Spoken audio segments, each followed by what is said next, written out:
নমস্কার বন্ধুরা, আমি মৌ। তোমাদের সবাইকে আমাদের গল্পকথা পরিবারে অনেক অনেক স্বাগত জানিয়ে আজকের ভিডিওটি শুরু করছি। বন্ধুরা, আজ আমি তোমাদের সাথে এই বছর অর্থাৎ 2026 সালে জন্মাষ্টমী সংক্রান্ত একটি ভিডিও শেয়ার করে নেব। ভগবান শ্রী বিষ্ণুর অষ্টম অবতার শ্রীকৃষ্ণের জন্মতিথি হলো জন্মাষ্টমী। এই জন্মাষ্টমী বা কৃষ্ণ জন্মাষ্টমী সনাতন হিন্দু ধর্মের একটি অত্যন্ত পবিত্র এবং বিশেষ মাহাত্ম্যপূর্ণ ধর্মীয় উৎসব।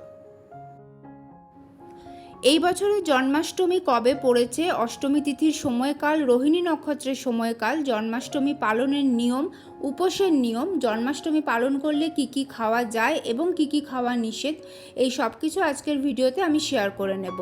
এছাড়াও জন্মাষ্টমীর পালনের সময়, পালনের মন্ত্র, পালন বিধি, নন্দোৎসবের তারিখ এবং জন্মাষ্টমীর ব্রতকথা, এই সব কিছু আজকের ভিডিওতে থাকছে। তাহলে চলো বন্ধুরা, ভিডিওটা শুরু করি। প্রথমেই জেনে নেওয়া যাক এই বছরের জন্মাষ্টমী কবে পড়েছে। ভাদ্র মাসের কৃষ্ণপক্ষের অষ্টমী তিথিতে জন্মগ্রহণ করেছিলেন শ্রীকৃষ্ণ। স্মার্ত এবং গোস্বামী উভয় মতেই এই বছর অর্থাৎ ইংরাজি 2026 ও বাংলা 1433 সালের জন্মাষ্টমী পালিত হবে 4 সেপ্টেম্বর, বাংলায় 17 ভাদ্র শুক্রবার। অষ্টমী তিথি লাগবে আগের দিন অর্থাৎ বৃহস্পতিবার মধ্যরাত্রি 1:45 এবং তা স্থায়ী হবে শুক্রবার মধ্যরাত্রি 12:01 পর্যন্ত, অর্থাৎ শুক্রবার সারা দিন অষ্টমী তিথি থাকছে। নিয়ম অনুযায়ী জন্মাষ্টমীর পুজো সাধারণত মধ্যরাতে অর্থাৎ রাত্রি 12টা নাগাদ করা হয়, অর্থাৎ এই বছর শুক্রবার 4 সেপ্টেম্বর মধ্যরাতে জন্মাষ্টমীর পুজো করতে হবে। যদিও মধ্যরাত্রি 12:01 অষ্টমী তিথি ছেড়ে যাচ্ছে, কিন্তু সূর্যোদয় পাওয়ায় ওই দিনই অষ্টমী তিথি পালন করা হবে এবং ওই দিন মধ্যরাতে জন্মাষ্টমীর পুজো করতে কোনো অসুবিধে নেই। বন্ধুরা, শ্রীকৃষ্ণ ভাদ্র মাসের কৃষ্ণ অষ্টমী তিথিতে রোহিণী নক্ষত্র যোগে জন্মগ্রহণ করেছিলেন। তাই জন্মাষ্টমীর দিন রোহিণী নক্ষত্র যোগ থাকলে তা অত্যন্ত শুভ বলে গণ্য করা হয়। এবছর রোহিণী নক্ষত্রের সময়কাল শুরু হচ্ছে বৃহস্পতিবার মধ্যরাত 12:57 এবং শেষ হচ্ছে শুক্রবার মধ্যরাত 12:01। রোহিণী নক্ষত্র যোগে পুজো করা শুভ হলেও রোহিণী নক্ষত্রের সময়কাল শেষ হওয়ার পরেও জন্মাষ্টমীর পুজো করতে কোনো অসুবিধে নেই। বন্ধুরা, এবার আমি তোমাদের সাথে জন্মাষ্টমীর ব্রত পালন করলে কী ফল লাভ হয় সেটা শেয়ার করে নিচ্ছি। জন্মাষ্টমী হলো অশুভ শক্তির ওপর শুভ শক্তির জয়ের প্রতীক। অশুভ শক্তির প্রতীক অত্যাচারী মহারাজ কংসের বিনাশের জন্য জন্মাষ্টমীর রাতে ভগবান শ্রীকৃষ্ণ এই ধরাধামে আবির্ভূত হয়েছিলেন। জন্মাষ্টমীর দিন যদি নিয়ম মেনে ভক্তি এবং নিষ্ঠা সহকারে ভগবান শ্রীকৃষ্ণ বা শ্রীকৃষ্ণের বাল্যরূপ ছোট্ট গোপাল সোনার পুজো করা যায়, তাহলে অসীম পূর্ণ অর্জন হয় এবং মনের সব ইচ্ছে পূরণ হয়, এমনটাই বিশ্বাস করা হয়। সন্তান প্রাপ্তির ক্ষেত্রে বাধা মুক্তির জন্য জন্মাষ্টমীর ব্রত পালন বিশেষ ফলপ্রদ। শাস্ত্র অনুযায়ী জন্মাষ্টমীর ব্রত পালন করলে মানুষ এই জড় জগতের জন্ম, মৃত্যু, ব্যাধি এবং কষ্ট থেকে মুক্তি পায় এবং মোক্ষ লাভ হয়। জন্মাষ্টমীর ব্রত নিষ্ঠা ভরে পালন করলে সমস্ত প্রকার বাধা বিঘ্ন কাটিয়ে ওঠা যায় এবং দুর্ভাগ্য সৌভাগ্যে পরিণত হতে খুব বেশি সময় লাগে না। বন্ধুরা, জন্মাষ্টমীর ব্রত পালনের কিছু সাধারণ নিয়ম আছে, যেগুলো এবার আমি তোমাদের সঙ্গে শেয়ার করে নেব। জন্মাষ্টমীর আগের দিন সংযম পালন করতে হয়, সম্ভব হলে সারা দিন, নয়তো অন্তত রাত্রে নিরামিষ খেতে হবে। জন্মাষ্টমীর দিন সারা দিন নির্জলা উপবাস রেখে মধ্যরাতে শ্রীকৃষ্ণের বিশেষ অভিষেক এবং পুজো করে তারপর উপোস ভাঙা হয়। যাদের পক্ষে নির্জলা উপবাস সম্ভব নয়, তারা ফল, মিষ্টি, ডাবের জল, ফলের রস, দুধ, ড্রাই ফ্রুটস ইত্যাদি খেতে পারেন। রাতে জন্মাষ্টমী পুজোর পরে অনুকল্প প্রসাদ খেয়ে উপবাস ভাঙা যায়। অনুকল্প প্রসাদ অর্থাৎ একাদশীর ব্রত পালনের সময় যে খাবারগুলি খাওয়া হয় সেইগুলি। একাদশীর ব্রত পালনের ক্ষেত্রে যেমন পঞ্চরবিশস্য অর্থাৎ ধান, গম, যব, ডাল এবং সর্ষে বা তিল থেকে তৈরি তেল ইত্যাদি খাওয়া নিষেধ, জন্মাষ্টমীর ব্রতের ক্ষেত্রেও একই নিয়ম পালন করতে হয়। অনেকে সাবু খেয়ে থাকেন, তবে ডালিয়া, ওটস এগুলি না খাওয়াই উচিত। জন্মাষ্টমীর পুজোতে শ্রীকৃষ্ণকে আমরা অন্নভোগ, পরমান্নভোগ, পিঠে, তালের বড়া এগুলি নিবেদন করি, কিন্তু জন্মাষ্টমীর পুজোর পরে সেগুলি আমরা প্রসাদ রূপে গ্রহণ করতে পারবো না। পরের দিন ওগুলি গ্রহণ করে পালন সম্পন্ন করতে হবে। জন্মাষ্টমীর দিন নারকেল খাওয়া নিষেধ, তবে নারকেলের তৈরি বিভিন্ন পদ যেমন নারকেল নাড়ু, নারকেলের তক্তি, পিঠে এগুলি শ্রীকৃষ্ণকে ভোগরূপে নিবেদন করা যায় এবং জন্মাষ্টমীর পরের দিন আমরা সেগুলি প্রসাদ রূপে গ্রহণ করতে পারি। এবার চলে আসছি জন্মাষ্টমীর পারণের প্রসঙ্গে। স্মার্ত এবং গোস্বামী উভয় মতেই এই বছরের জন্মাষ্টমীর পারণ সম্পন্ন করতে হবে 5ই সেপ্টেম্বর বাংলায় 18ই ভাদ্র শনিবার সকাল 9:32 মধ্যে। সূর্যোদয়ের পরে পারণ করা হয়। পারণ কিভাবে করতে হবে সেটা সংক্ষেপে আমি তোমাদের সঙ্গে এবার শেয়ার করে নিচ্ছি। যেদিন পারণ সম্পন্ন করা হবে অর্থাৎ জন্মাষ্টমীর পরের দিন সকালে স্নান সেরে পারণের নির্দিষ্ট সময়ের মধ্যে শ্রীকৃষ্ণের পুজো করে পারণ আরম্ভ মন্ত্র পাঠ করতে হবে। পারণ আরম্ভ মন্ত্রটি হল সর্বায় সর্বেশ্বরায় সর্বপতয়ে সর্বসম্ভবায় গোবিন্দায় নমো নমঃ। পারণের পুজোতে শ্রীকৃষ্ণকে অনেকে অন্নভোগ বা পরমান্ন অর্থাৎ পায়েসের ভোগ নিবেদন করেন।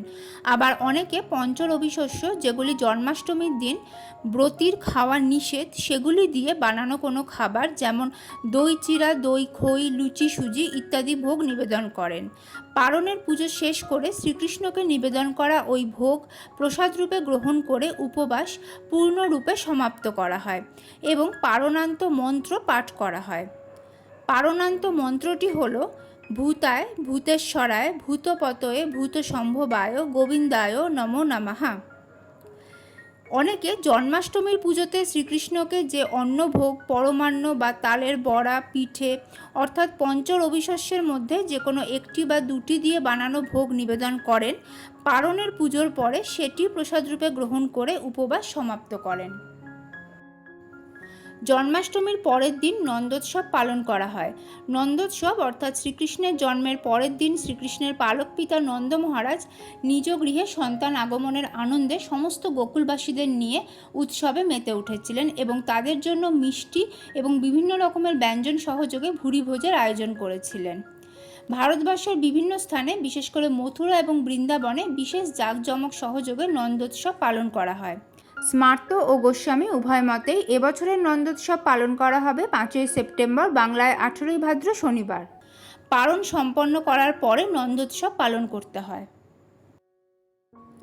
তাহলে বন্ধুরা, এতক্ষণ অবধি আমি এই বছরের জন্মাষ্টমী কবে পড়েছে, অষ্টমী তিথির সময়কাল, রোহিণী নক্ষত্রের সময়কাল, জন্মাষ্টমীর ব্রত পালন করলে কী ফল লাভ হয়, জন্মাষ্টমীর ব্রত পালনের নিয়ম, উপোসের নিয়ম, জন্মাষ্টমীর দিন কি কি খাওয়া যায় এবং কি কি খাওয়া নিষেধ, জন্মাষ্টমীর পারণের সময়, পারণ মন্ত্র, পারণ বিধি এবং নন্দোৎসব কবে, এই সব কিছু তোমাদের সঙ্গে শেয়ার করে নিলাম। এবার আমি জন্মাষ্টমীর ব্রত কথা তোমাদের সঙ্গে শেয়ার করে নিচ্ছি। জন্মাষ্টমীর পুজো হয়ে যাওয়ার পর এই ব্রত কথা পাঠ করতে হবে অথবা শ্রবণ করতে হবে। জন্মাষ্টমীর ব্রত কথা। মথুরায় উগ্রসেন নামে এক অতি ধার্মিক রাজা ছিলেন। তার ছেলে কংস একসময় খুব অত্যাচারী হয়ে উঠল। সে তার বাবার রাজসিংহাসন জোর করে কেড়ে নিল। তারপর সে মহাদেবকে আরাধনায় সন্তুষ্ট করে বর পেল যে শুধুমাত্র নিজের বোনের অষ্টম গর্ভের সন্তানের হাতেই সে মরবে, অন্য আর কারোর হাতে তার মৃত্যু নেই। এই বর পাওয়ার পর তার সাহস আর অত্যাচার অনেক গুণ বেড়ে গেল। শেষে অন্য সব অসুরদের সঙ্গে যোগ দিয়ে সে প্রচার করে দিল যে রাজ্যে কেউ হরিনাম করতে পারবে না, যে হরিনাম করবে তার আর রক্ষে নেই। তারপর সে তার বোন দেবকী আর তার স্বামী বসুদেবকে এনে কারাগারে বন্দি করে রাখল, কারণ সে জানত তার বোন দেবকীর অষ্টম গর্ভের সন্তানের হাতেই তার মৃত্যু হবে। এইভাবে কারাগারে থাকতে থাকতে দেবকীর 7টি ছেলে হলো, আর কংস প্রত্যেকটিকে কারাগার থেকে নিয়ে গিয়ে পাথরের ওপর আছাড় মেরে তাদের মেরে ফেলল। শেষে যখন কংস খবর পেল এইবার দেবকীর অষ্টম গর্ভের সন্তান হবে, তখন সে কারাগারের চারদিকে খুব কড়া পাহারার ব্যবস্থা করল। এরই মধ্যে ভাদ্র মাসের কৃষ্ণপক্ষের অষ্টমী তিথিতে গভীর রাত্রে নারায়ণ ভূমিষ্ঠ হলেন দেবকীর কোলে। নারায়ণের শ্যামবর্ণ চতুর্ভুজ মূর্তি দেখে দেবকী আর বসুদেব একেবারে মুগ্ধ হয়ে গেলেন। বসুদেব খুবই কাতরভাবে ভগবানকে ডাকতে লাগলেন এই ছেলেটিকে রক্ষা করবার জন্য। এই সময় কারাগারে এক দৈববাণী হলো। বসুদেব শুনলেন, বসুদেব আমার মায়ায় এখন সমস্ত পৃথিবীর লোক ঘুমে অচেতন হয়ে আছে। তুমি এই মুহূর্তে গোকুলে নন্দের বাড়িতে গিয়ে লুকিয়ে এই শিশুটিকে রেখে এসো।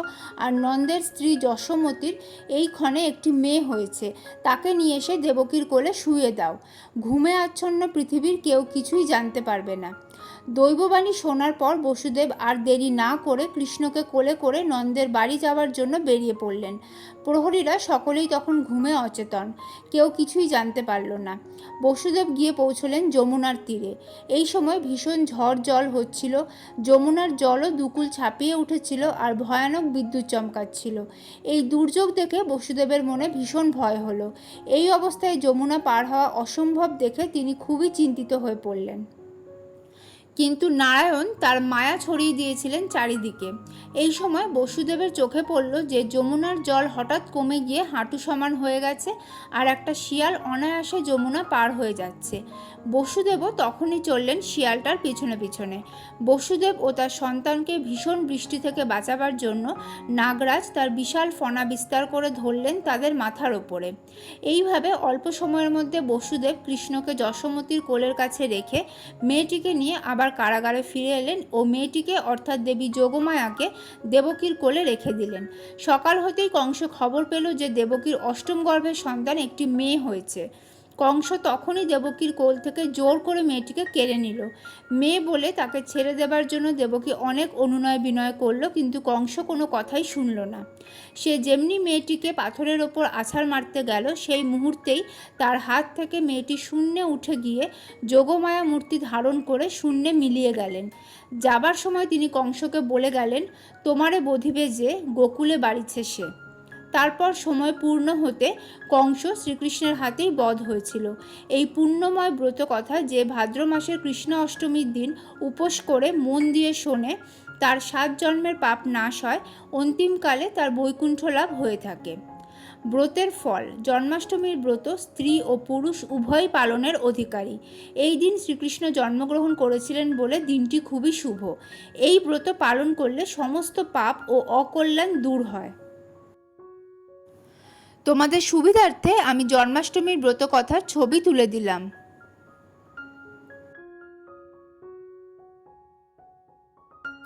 বন্ধুরা, এই বাংলা ক্যালেন্ডার অ্যাপ থেকে খুব সহজেই জানতে পারবেন কবে কোন পুজো, কবে পূর্ণিমা, অমাবস্যা, একাদশী, এমনকি কবে ব্যাংকে ছুটি থাকছে।